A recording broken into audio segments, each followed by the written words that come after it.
আকাশবাণী কলকাতা খবর পড়ছি গোটা কাটাবার নিয়ে বরতলা।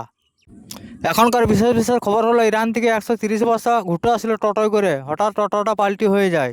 কারো কোনো ক্ষতি হয় নাই, খালি বস্তার মুখগুলি খুলে গেছে। মহিষাগুড়িতে ট্রেনের চাকা বাস্ট হয়ে 4 জন জীবিত আর 4 জন মৃত্যু। যারা জীবিত আছে তাদের জানাজার পৌঁছে, আর যারা মরে গেছে তারা দৌড়ে বেড়াচ্ছে।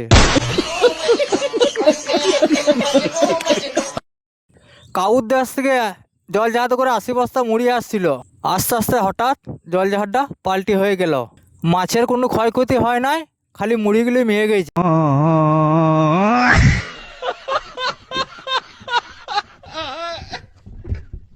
জাপান থেকে একটা ট্রেন আসছিল, হঠাৎ ট্রেনের সাথে মশার ধাক্কা, ট্রেনটা পাল্টি হয়ে যায়, মশাটা বেঁচে যায়। মশাটা নাকটা একটু বেঁকে যায়, ওকে আবার বান্দরগুনা হাই স্কুলে ভর্তি করে।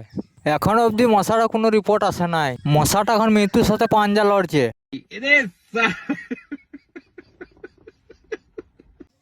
খবরটা আজ এই পর্যন্তই, আবার দেখা হচ্ছে নেক্সট ভিডিও।